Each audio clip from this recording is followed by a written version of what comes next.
About 35 years ago, I got obsessed with a simple question.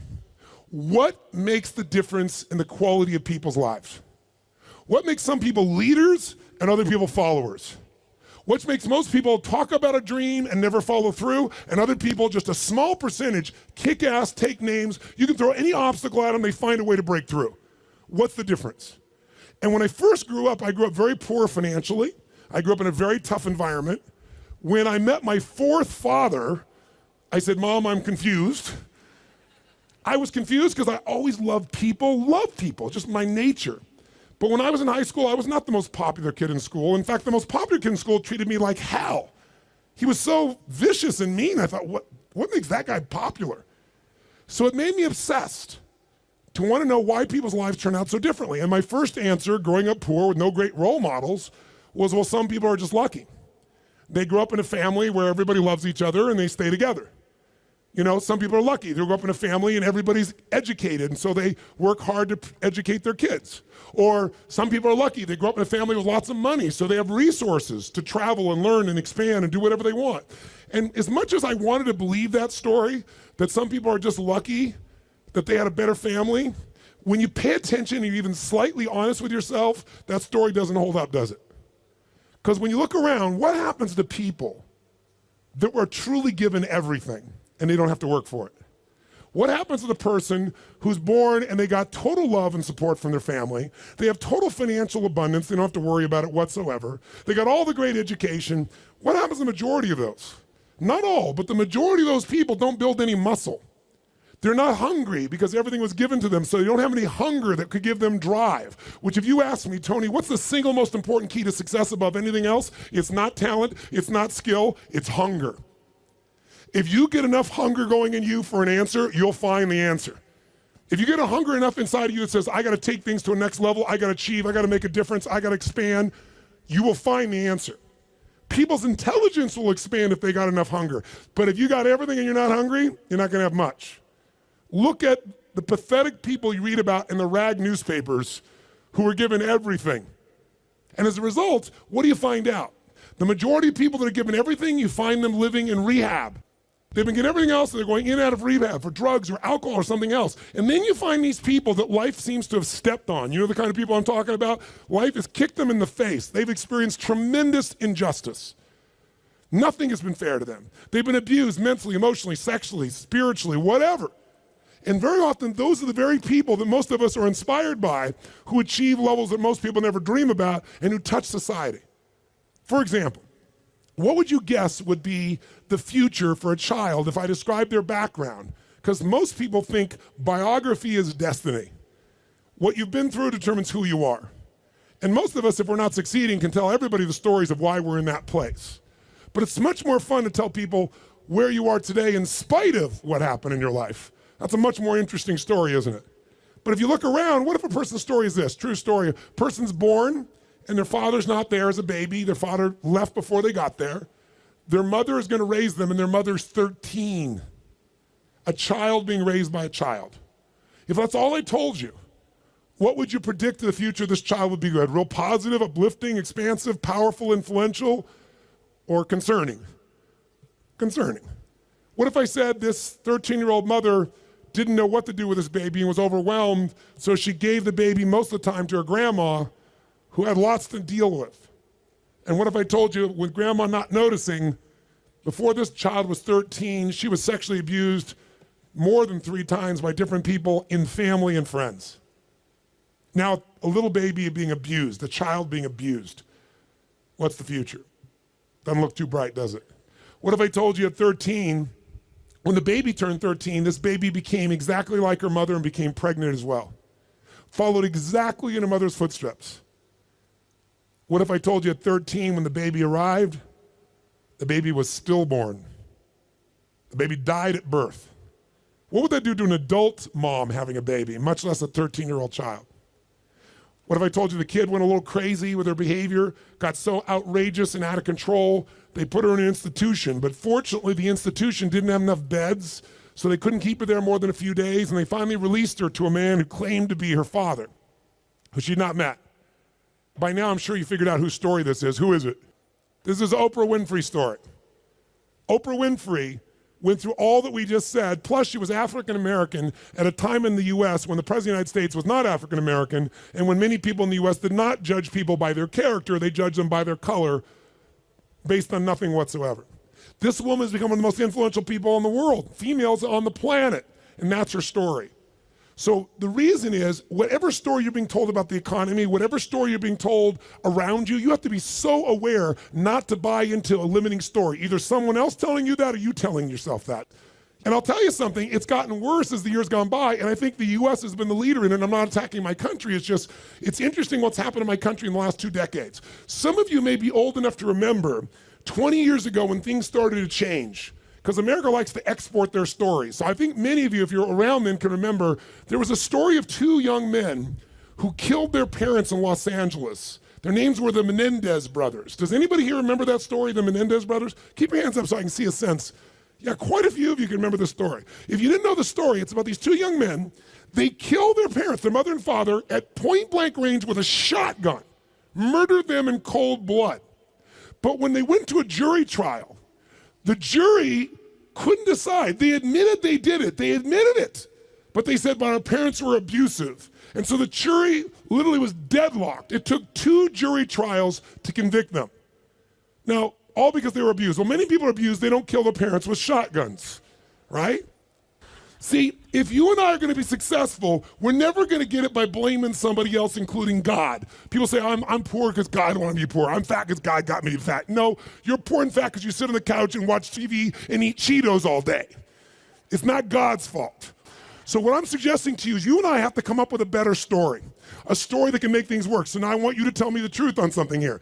Tell me right now, who here in this room has ever failed to accomplish something that really mattered to you? We all know we failed at some point. The first time I ever asked this question on stage, it was spontaneous. I was at this group called TED, Technology, Entertainment, and Design. And I asked everybody in the audience, because they're all multi-billionaires, the guys that started Yahoo, the guys that started Google.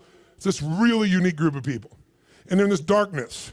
And they weren't responding, so I said, let me just ask you a question. How many of you have ever failed? No one raised their hand. I said, thank you for your full participation. How many of you have ever failed? They all raised their hand. I said, great. When you failed in the past, why did you fail? And this is where you hear people's story. Remember why I'm telling you this? Because I want to tell you right now, you might write down something. Change your story, change your life. We all have a story about why we are where we are. If you're not where you want to be in your life, in some area, like maybe your body's great, but your finances aren't, or your finances great, but your relationship sucks, or doesn't, or whatever, the bottom line is, you've got a story why it's that way. And the story we tell ourselves protects us from pain. It gives us a reason why it's not our fault, or it's going to be okay in the future. But the story that protects you also imprisons you. It keeps you from changing your life. So in order to create a change in your life, you really truly got to change your story.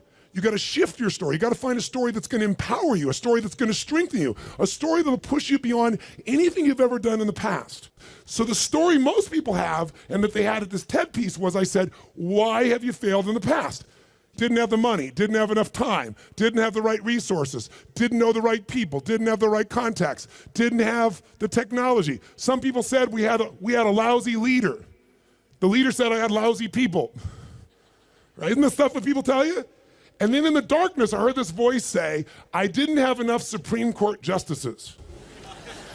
And I looked into the dark room down there in the front row, and it's Vice President Al Gore, who lost to George Bush, and the whole crowd, I was in Northern California, and it was a Democratic crowd, so they all stood up and cheered like crazy.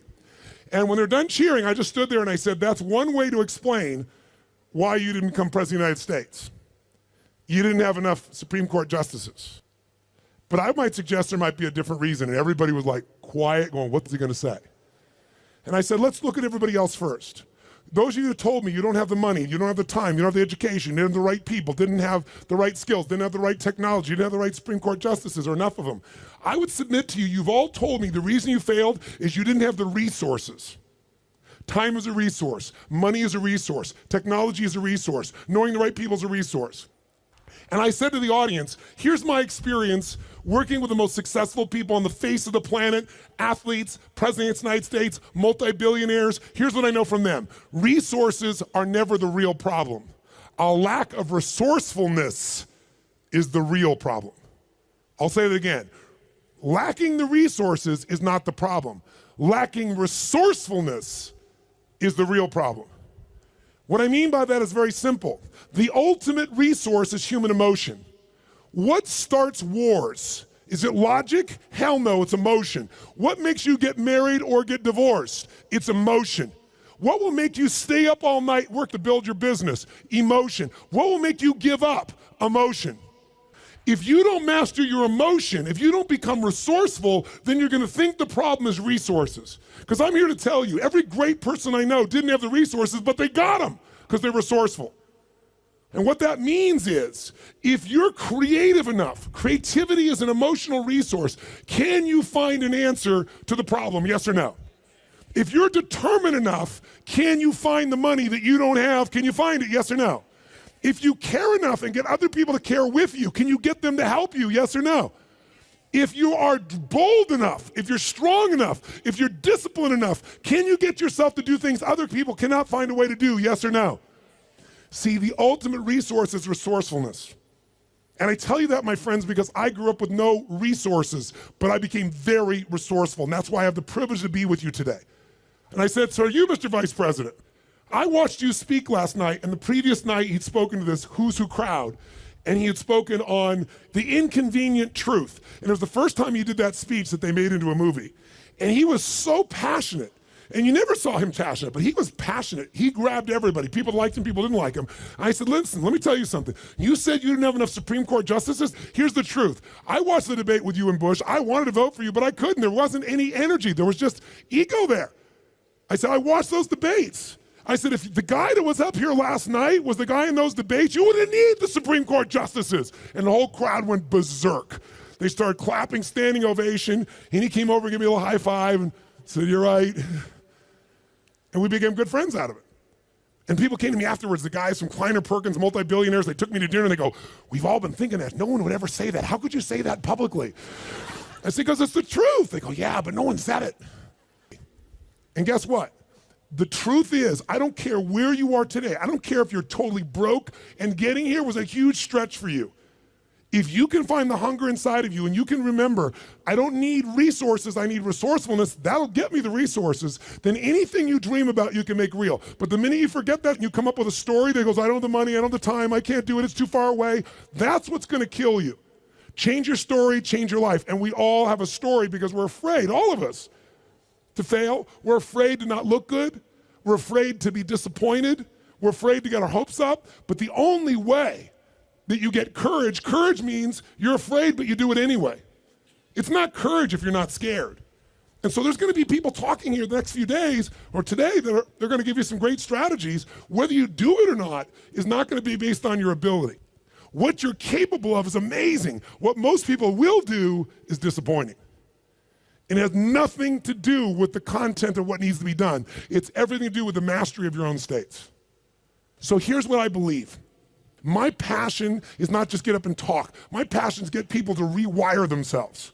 So how many of you came here not just for information? How many came here for some breakthroughs? A breakthrough means a new quality of life where things that were impossible are possible. Who's with me on this? Say aye.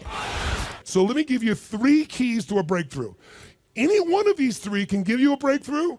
But if you do all 3 of these, you're gonna have an extraordinary breakthrough. So let's start with something so simplistic that none of us would be emotionally attached to it, and we all know it's true.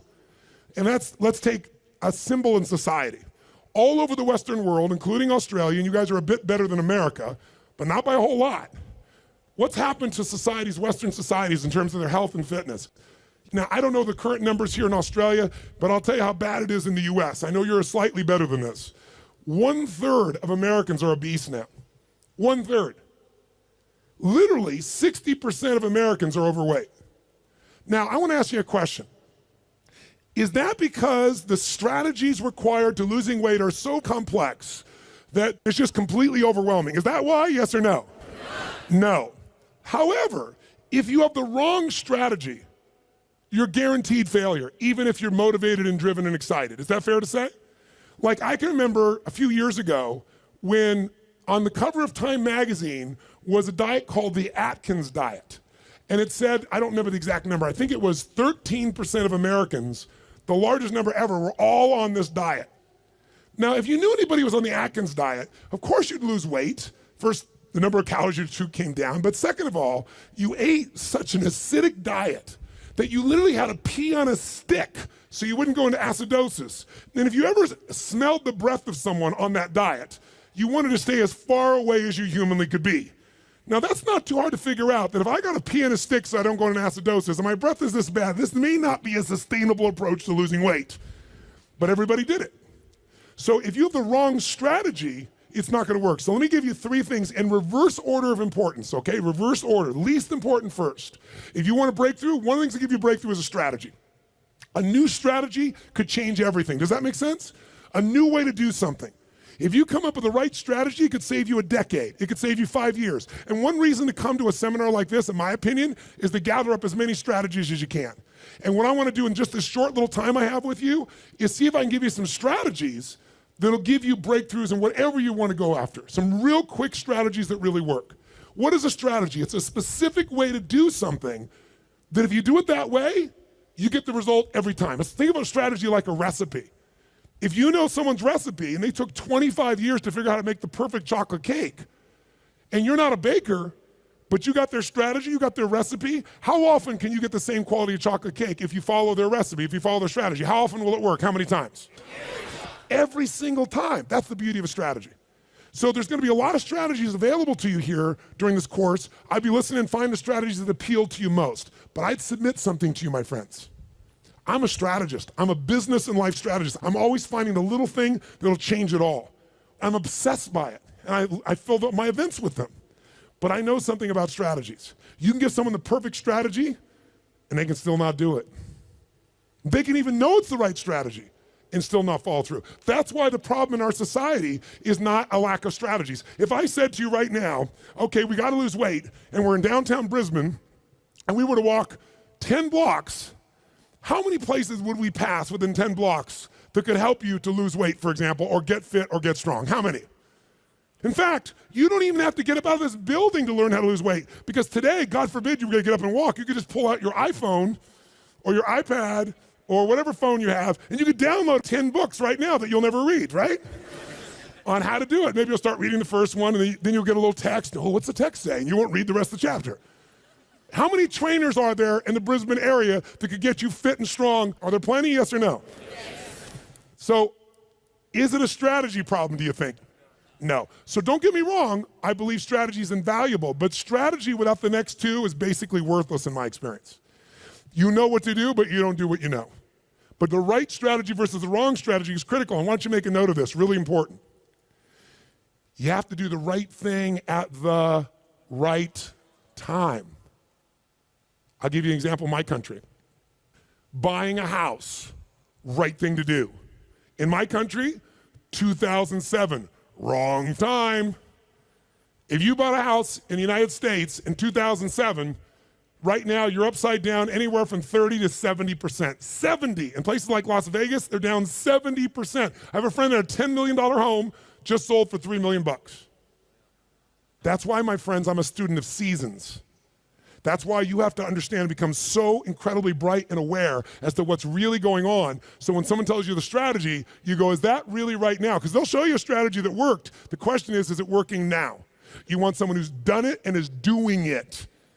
People go all the time and they go see someone, let's say a really nice stockbroker who then tells them what to do with their finances, but you got more money than he does. That ought to be a clue he's not the person to talk to.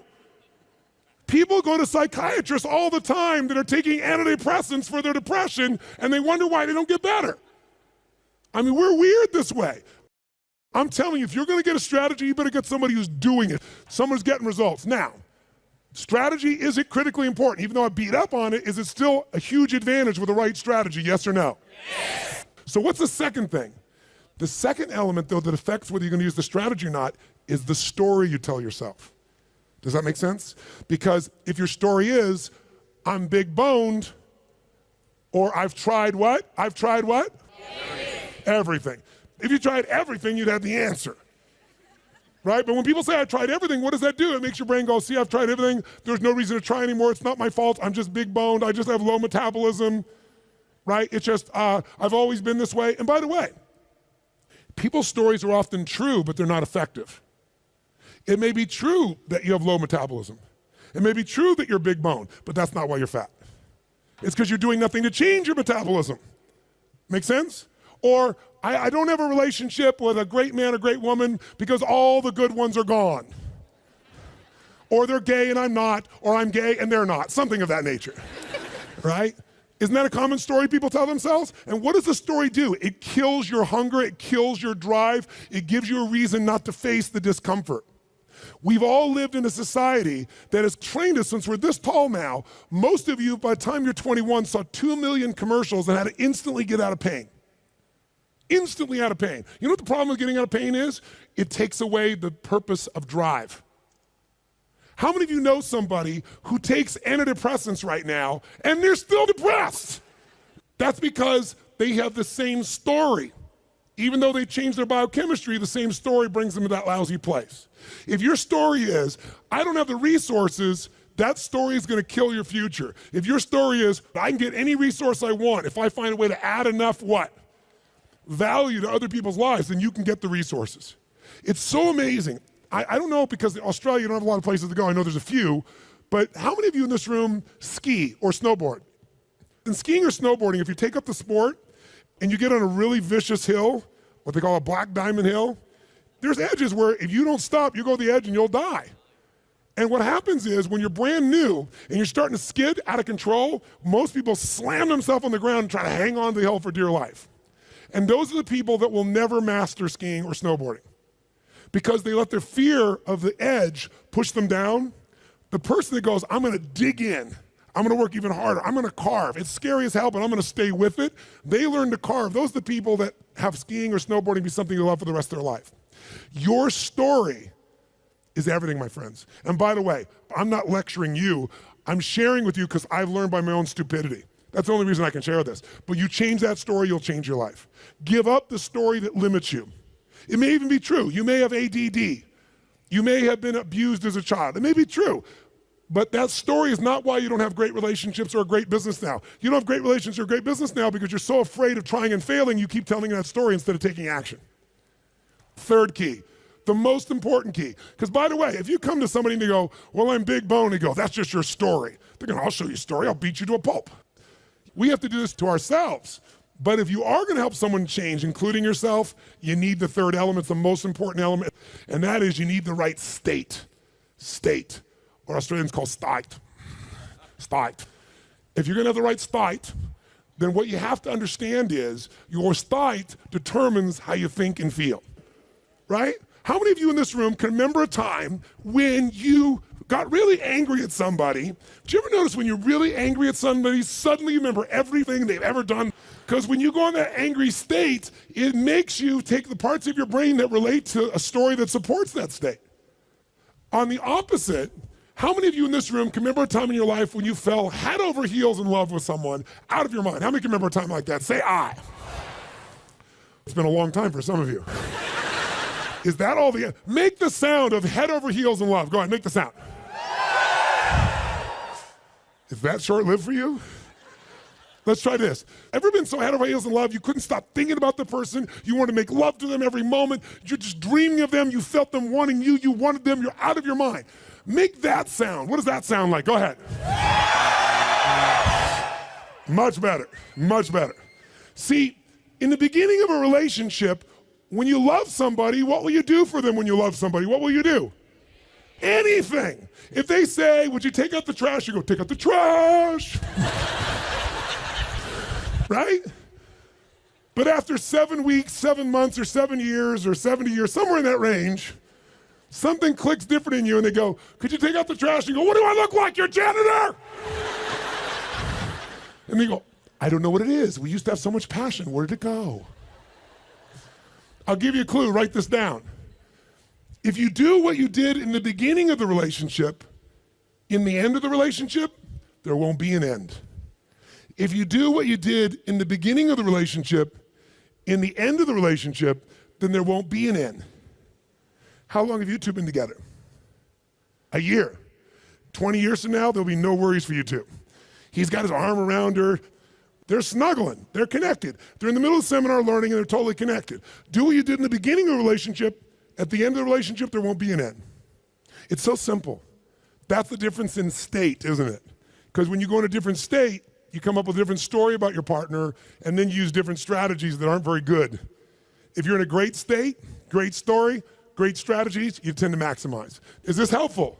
So tell me, which one of the three here do you think is the one that can screw things up the fastest and can mess things up the most? Which one of these three? Tell me. Story is the one that will sustain the problem. The one that can change everything the fastest is the state. The strategy is useful, don't get me wrong. I live for them. I mean, I can tell you some strategies in business. I've taken companies, I buy them for next to nothing and turn them around, make millions of dollars, just using a couple of little strategies. Some of you will come to my business mastery program, you'll see. I tell people on day one of my business mastery, you come, if today, the first day is not worth a minimum of $1 million to you, day one, $1 million minimum, then I'll give you all your money back, plus you get to keep everything out of day one.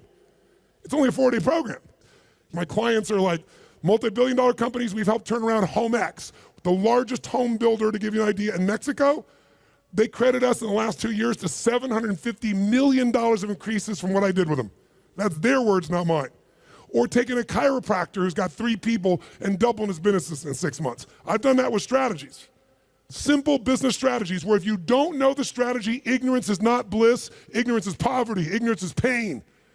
And the way I got those strategies is I willing to fly anywhere, do anything, spend any amount of money because I knew the value of the strategy. But all that still would have been worthless if I didn't apply it. What got me to apply it was the right story in the right state.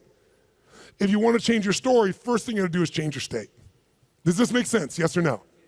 So now, let's take a look at you and what you want.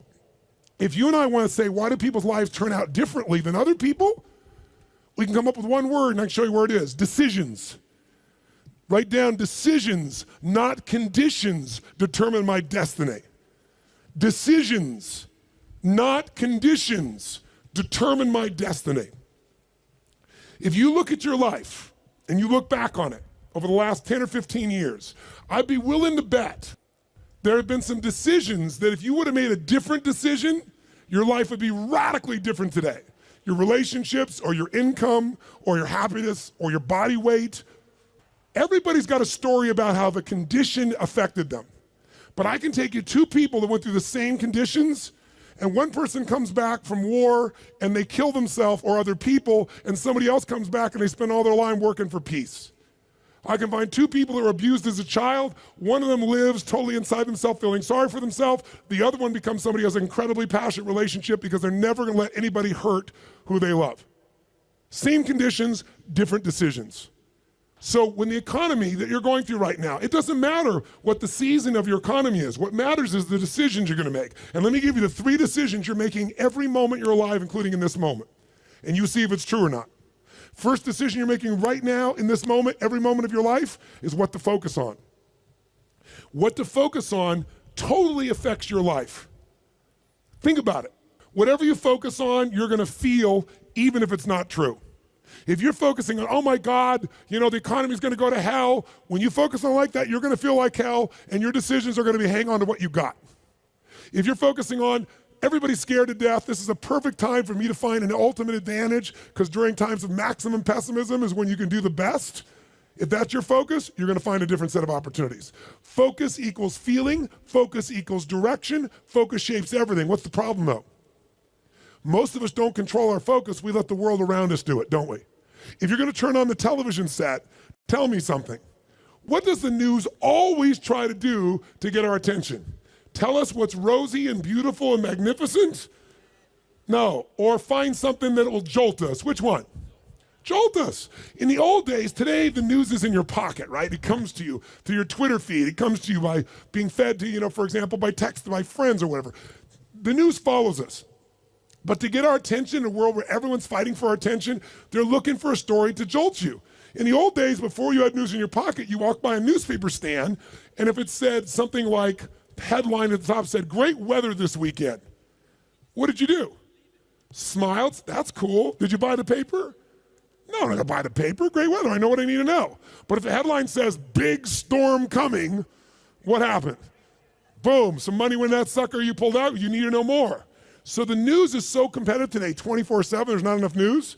They've got to constantly play this game. So if you don't take control of your focus, the world will do it for you. If you want to feel good about something, what kind of news? What if there was a movie, and you went to the movie, and here's the beginning of the movie.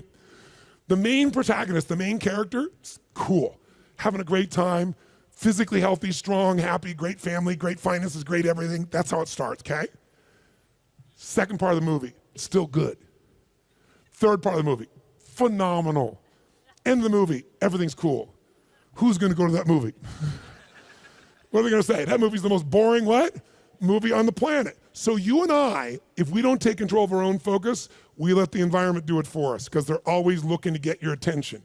Film at 11, your child could die by drinking the natural water here coming out of this area. And when you get to the story, it's never quite the story, but they use that headline to get you. There are headlines in your own life too, though, aren't there? Headlines we use on ourselves. If you want to change your life, change your focus. I'll give you 3 examples, real quick. Everyone has a pattern of focus. It's not what you focus on in the moment that affects you. It's what you focus on regularly. So for example, do you tend to focus, personally you, on what you can control or what you can't control? Those of you focus on what you can control tend to feel more in charge of life. Those that focus on what you can't control, by the way, is there plenty of stuff we can't control in this world, yes or no? Tons. And if you focus on it, you will be depressed. Depressed people constantly focus on what they can't control. Second, and it doesn't matter what drugs you take, if you keep focusing on what you can't control, you're gonna get depressed if we add 2 more. Here's another pattern. Do you tend to focus on what you have or what's missing in your life? The tendency today is what's missing, and sometimes we make up what's missing. If you focus on what you have, when you're focused on what you're grateful for, how does your life feel? When you start thinking, oh my God, look at how I'm living. I mean, the worst Australian person who's having the worst, toughest time is having a better time than 90%, I should say more like 80% of the planet. Because about 80% of the planet lives on $2 a day. Most of us, our worst nightmare is somebody else in the world's greatest dream. But if we don't focus on what we have, we focus on what we're missing, you're gonna feel like hell. And don't get me wrong, sometimes focusing on what you're missing will give you some drive. Cool, but you just gotta balance it out. People are depressed, always focus on what they can't control, always focus on what's missing, and here's the third one they have, third one. And by the way, most of you have one of these, maybe 2, not all 3. If you have all 3, I know you get depressed pretty easily, okay? Third one, do you tend to focus on the future, the present, or the past? Now, we all do all 3, right? But which one do you tend to put more focus on, the future, the present, or the past? What is it for you? Just say it out loud, quick. Future. Now, in this room, you hear a lot of the future, which in my country is called future. And most of you came here because you're interested in the future, aren't you? Isn't that why you came here? That gives you an advantage, doesn't it? Because most people tend to look at the past. If you're focused on the past, since you can't control it, it's gonna probably, many times, lower your energy or even depress you. If you focus on the present, you'll probably be happier because the present moment's got more to it. A great business person looks at the future and the present, back and forth. A great happy human being tends to live in the present. A miserable human being tends to live in the past. Now, there's some exceptions. If your past is the best part of your life, you might want to spend more time there. But the problem is, if you're trying to drive yourself into the future and you're using a rear view mirror called the past, what's gonna happen, my friends? Tell me what's gonna happen. You're gonna crash. You're not gonna go backwards, you're gonna crash. Make sense? So these are just 3. I could give you so many more, and if you decide to come to the seminar, we're not just gonna tell you this, we're gonna work on it, but I wanna at least make you aware of it. So if you catch yourself focusing on what you can't control, go, okay, of course I can't control this, but this is what I am in charge of. This is what I can control. I'm missing this, that may be true, but here's what I do have. That will shift your state, which will then allow you to come up with a better what? Story, which will then get you to possibly be able to use a better strategy. Here's the second decision you're making right now as you're sitting here. Second decision, as soon as you focus on something, you now have to give it a meaning. What does this mean? What does this mean? So for example, is this problem in your life a problem? Is it God punishing you? Would it feel different than if you said I have a problem versus God's punishing me? Or is it a challenge? Or what if it was a gift? What if this problem was truly a gift? Would it change how you felt, the state you're in, the strategy you would find, versus if you thought this was a curse? You better believe it. And every moment we're making decisions once we focus on something, on what it means. Were you just humiliating me? Were you teasing me? Or you're challenging me. Whichever one you come up with is going to change a very different relationship between you and I. And it's all what you make up in your head, the meaning you give it. Is this the end or the beginning? If you think this is the end of a relationship, are you going to treat the person the same way as if you think it's the beginning of a relationship? Yes or no? If you think this is the end of your career, the end of opportunities to invest versus the beginning of them, then your whole experience is different. If your economy really were to take a huge explosion and take a huge drop down, it would be one of the greatest opportunities of your life. The fact that it's no longer growing geometrically is an advantage to you, if you understand that. Because by the way, you make more money when things burn down than when they grow because they burn down faster. Takes years to build the towers in New York, burn them down in a couple hours. And if you're smart, you can know how to do well no matter what the economy is doing. That's really the skill set you got to master. But none of that will you get to unless you can come up with an empowering meaning from the situation. That's what makes somebody successful. What makes Oprah Oprah is she focused on what she could control. Oprah focused on what was possible, what was in the future, and how she could do something right now to make it happen. Oprah mastered meaning. She didn't say, I'm African American, I'm poor and I'm broke and I have no resources. She goes, I'm a tower of power and I'm gonna find a way to make this world change. Those belief systems got her, those states and beliefs, to the strategies that made her Oprah. Make sense? So, the piece here is meaning. What does it mean? And then the third decision you're making right now, and again, when I say you're making it, be honest. You may not be making these decisions consciously. They may be being made in your unconscious just habitually because you're not paying attention. That's why you and I want to change our life. We got to wake up. So we decide what we focus on, we decide what things mean, and then the third decision, we decide what to do. What to do. Do I quit or move forward? Do I go interview this person and figure out what they know, or do I just go home and have lunch? Do I enroll in this course so I keep growing, or do I go home and say, let's just see how I do? Your decisions are going to be affected. Do I stay married or do I get divorced? Do I walk up to that person and say, I want to meet you, or do I just stay here and go, maybe it's not the right time? Your decisions of what to do are powerfully shaped by the emotions you're feeling, and the emotions came from the meaning.